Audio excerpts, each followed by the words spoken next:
Welcome to Blueprint for Life, the podcast designed to encourage, uplift, and challenge you on your journey. In just a moment, we will be joined by our host, Elder Lawrence McCarter Jr. We are thrilled you are willing to join us on this transformational ride. At Blueprint for Life, we believe each of us has a unique blueprint crafted by God Himself. This podcast will explore how to discover and unlock that blueprint, allowing you to live a life of purpose, fulfillment, and joy. Through insightful conversations, thought-provoking interviews, and biblical truths, we will delve into the keys that can unlock your potential. Together, we will navigate the challenges, setbacks, and triumphs that come our way, always relying on the timeless wisdom found in God's Word.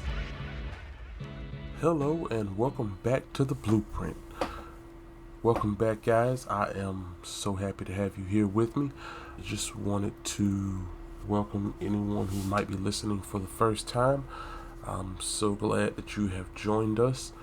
This is a wonderful time to have joined in.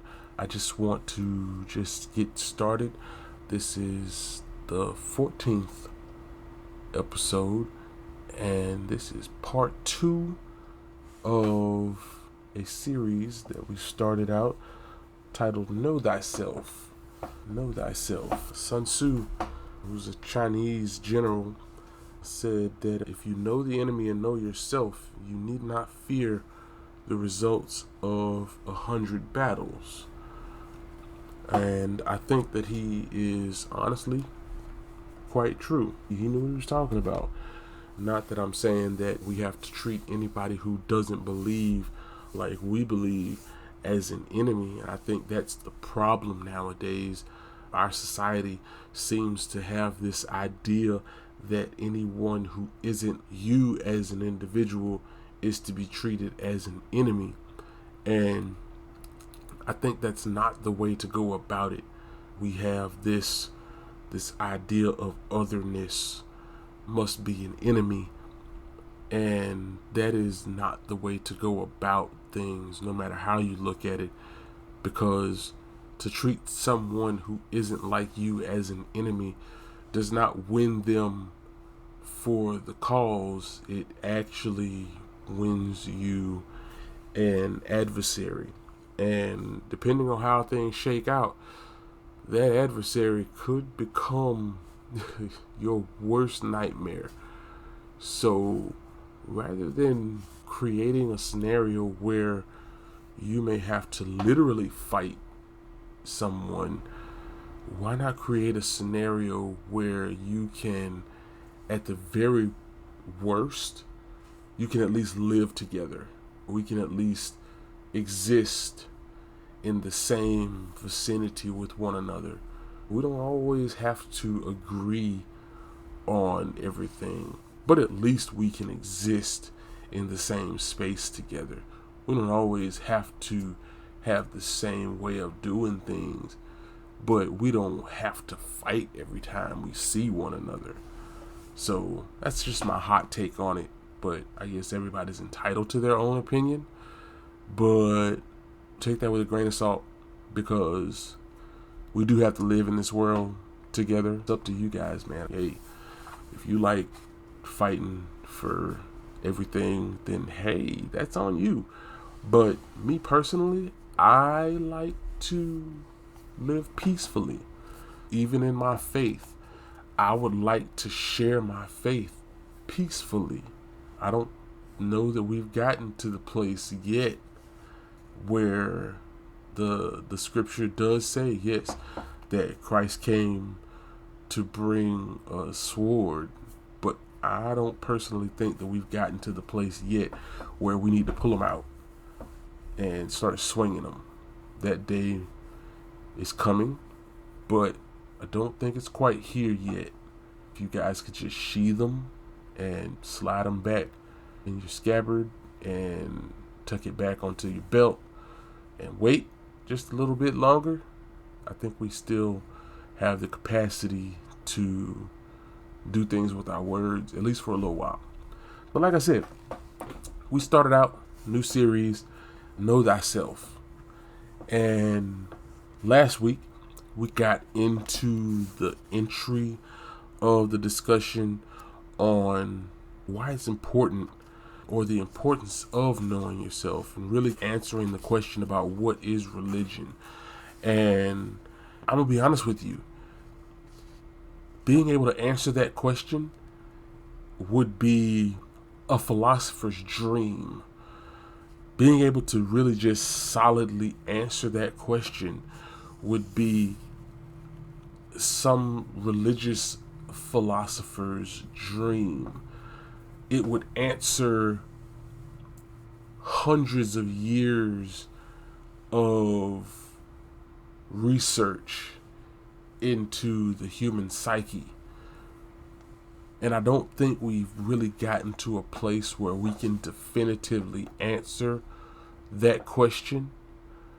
But in a variety of ways, or at least in a variety of different topics, we've answered in a lot of different ways, or at least in ways that work for a variety of different people. Are we still trying to answer the question? Sure, we're still trying. We're still making efforts. We're still making inroads. And do some definitions work better than others? Of course they do. And do some definitions work worse than others? Of course they do. But are we going to continue to try? Of course we are. We have some troubles along the way. Of course we will.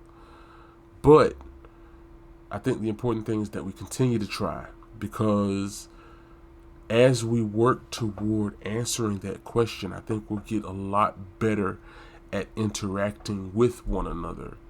But at least for the purpose of this discussion, the working definition that I'd like for us to follow along with, and I know I said this last time, refreshers are good. The working definition that I'd like for us to use is that religion is an organized system of beliefs that answer ultimate questions and commends certain actions or behaviors based on the answers to those questions. Okay? So that is going to be our working definition. So now, the next thing is, I learned about other religions. Okay, dude, I get it. You want to talk about this. We're looking at different religions, and I get it. You want to talk about it. But what's the point of learning about all these other religions? What's the point? That's a very good question. And the long and short of it is, we're not alone in this world. Okay? It's not like we as Christians live in a bubble that exclusively has just Christians in it. And it's not the only people who will ever hear this podcast are only Christians. I can only imagine who may listen to this. There may be Christians, there may be Buddhists, there may be Taoists, there might even be some witches, or there might be some atheists, for all I know, that may listen to it. And I'm hoping for those who aren't Christians that listen to this podcast that I won't come off as super judgmental of what they believe in. I hope that I come off as clear in what I believe in, but I hope I don't come off as super judgmental in what they believe in. But I hope I'm able to convey the sense of love and care for them as individuals in what I believe in.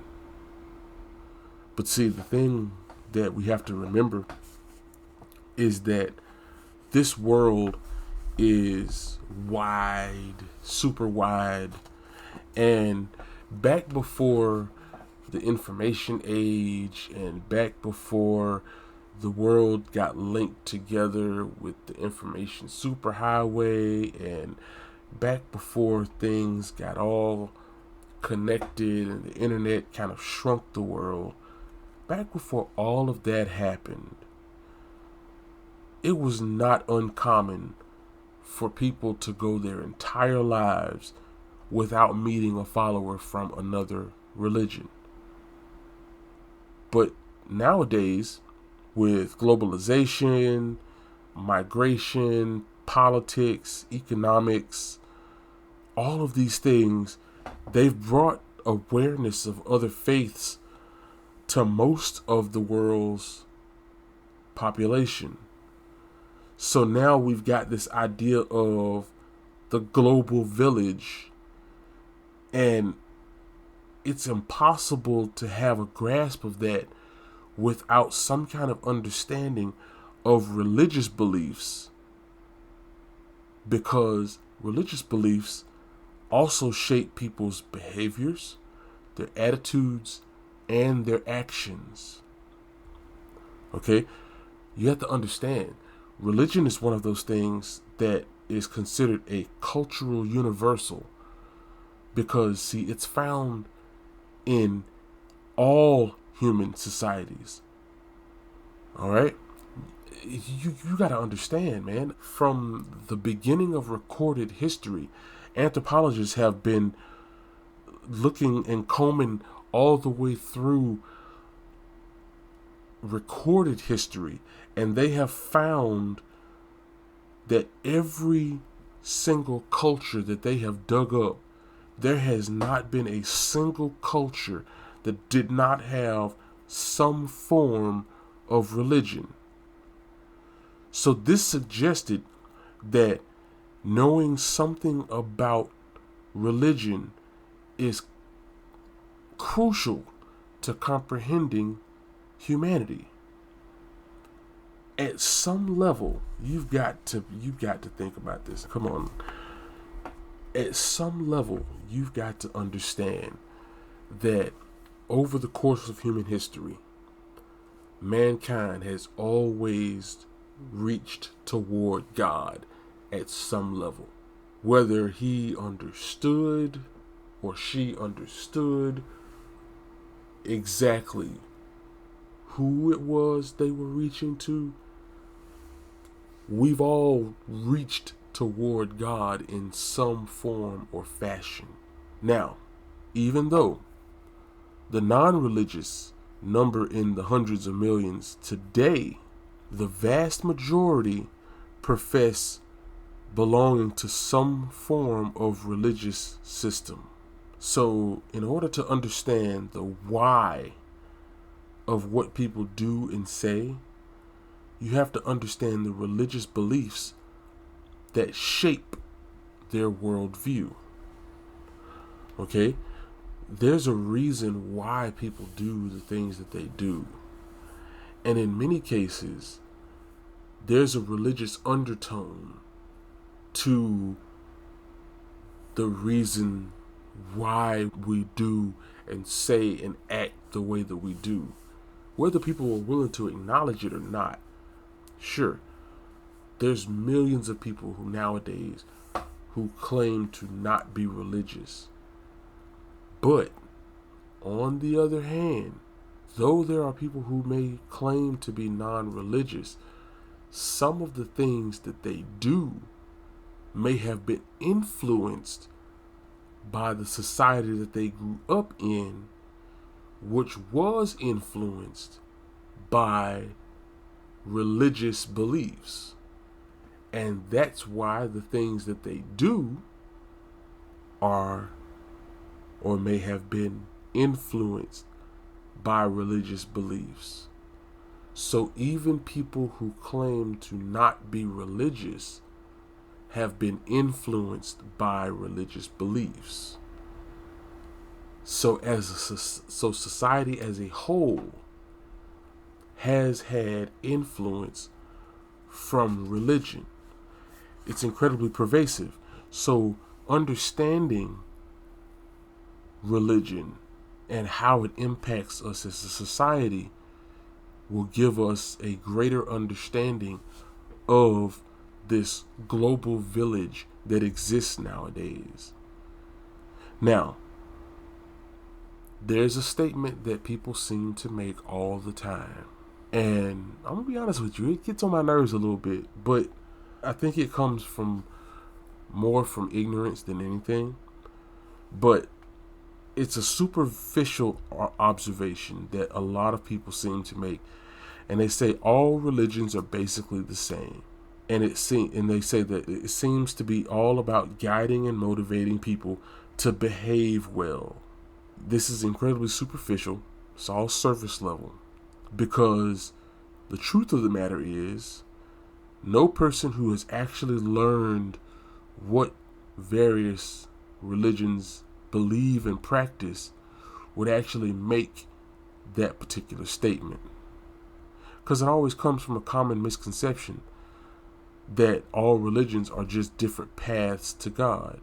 Religious belief is as much about the nature of God or gods, goddesses, spirits, or other powers as it is about how to reach or interact with that deity. In fact, and this is interesting, many religions aren't trying to reach any deity at all. So to say that all religions are basically the same, that's really surface level, guys. It's really surface level. In the process of learning about these various religions, you gain a better understanding of the people who adhere to these religions. Christianity has so many different denominations nowadays. And for those of you who don't know, denominations are basically splits, in a sense, within Christianity. Slightly different beliefs. You have Protestants, which is further divided down into your Baptists and your Anabaptists and your Pentecostals and holiness, and it can get to be a little complicated for someone who does not necessarily ascribe to Christianity. But for those of us within Christianity, we could sit and talk to you for days about how this one is different from that one, and that one is different from that one, and that one is different from that one. And then if you get to the holier than thous, they'll tell you who's going to hell and who ain't. But there's only very different or slightly different disparities in the beliefs and practices that make up these different denominations.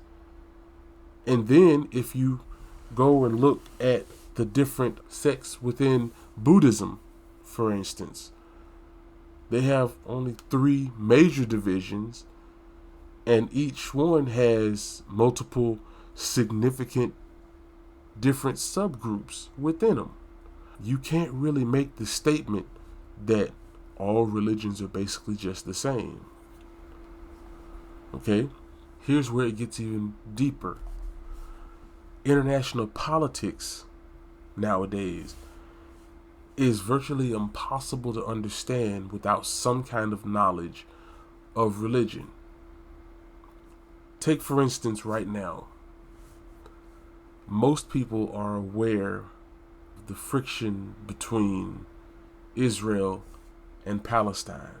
And without some kind of understanding of religion, you really wouldn't know why the two are fighting. It would just seem as if you've got 2 people who are fighting over a tract of land. But once you get into the religious implications, then you can begin to understand the reason for the terrorism between the 2 people, between the 2 countries. And you begin to be able to piece together why these 2 peoples have such a difficult time getting along. It's not so easy for them to just get along, even though some people are just like, they should just sit down at the same table and hash things out. But once you get into the religious and historical implications between the 2 peoples, it becomes a lot clearer as to why they have such a hard time getting along together. Then if you look into migration, there have been whole communities that have moved from one place to another, and they bring their belief systems with them. It's not like you leave your beliefs where you came from in order to adapt to the beliefs of the place that you're going. No, you take your beliefs with you. And when you take your beliefs with you and you arrive in a new place, it's not like you're going to force your beliefs on the people where you're going, although some people have done that. But when you get where you're going to be trying to integrate into the community that you're in. And if no one in the community that you're in is willing to accept that your beliefs are different, then it makes it that much more difficult for you to essentially integrate into the community. This is why it's so important to learn about other beliefs. It doesn't mean that you have to ascribe to those beliefs. It doesn't mean that you have to change your beliefs. But an awareness of other beliefs makes it possible to live in a world that has other beliefs. It also makes it possible for you not to make a fool of yourself or to upset someone else. Case in point, and after this I'm done. But for Christians, we often say that we're born again. Okay? That's a positive statement about our spiritual life. That we're born again. That we've been born again. That when we talk to one another, we talk about having been born again. And it's an encouragement. And it's something that we are grateful for.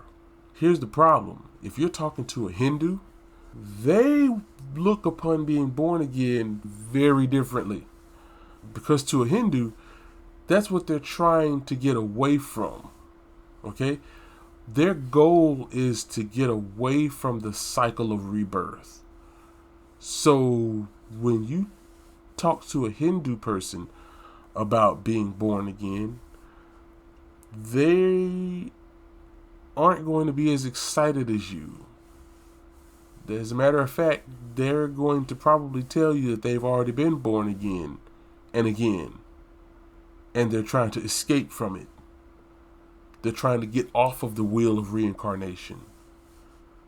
Knowing something about other religions can keep you from making social faux pas like that. And can keep you from saying things that may upset the other party and essentially killing the conversation and a possible relationship. Why do we want to know something about other religions? There's a few reasons. One, to keep you out of trouble. Two, to make it so that you're able to function around other people and, I don't know, be a little more user-friendly. And three, just to be an all-around, well-rounded individual. It's okay to know something about something that you don't ascribe to. It's okay. You're not going to catch the cooties because you know something about the Hindu faith and you're a Christian. You're not going to suddenly wake up the next morning trying to see out of your third eye. It's not, it doesn't work that way. But knowledge can also help you in the way that you interact with others and in the way that you minister to others. So I encourage everyone, take the time to get to know someone. Take the time to enjoy the people around you, that you might have a more fulfilled life. It's a part of God's blueprint.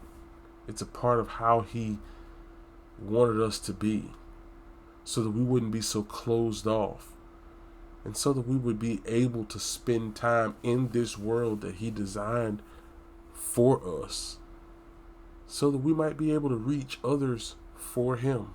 I've had a great time with you. Hope you had a good time today too as well. I look forward to hanging out with you guys next time with part 3. And let's keep it going, guys, man. I'm stoked. I'm enjoying myself, and I think anything that you can do that you can enjoy yourself is worth doing. God bless. Have a wonderful day. Peace. Hey there, fellow listeners. As we wind down another inspiring episode of Blueprint for Life, we want to thank you for tuning in. Remember, you can always find more uplifting content and past episodes on our website, blueprintforlifepodcast.com, or you can find us on Amazon Music, Audible, or Spotify. Join us next time for more faith-filled conversations and stories that fuel your spirit. Until then, stay blessed and keep shining your light.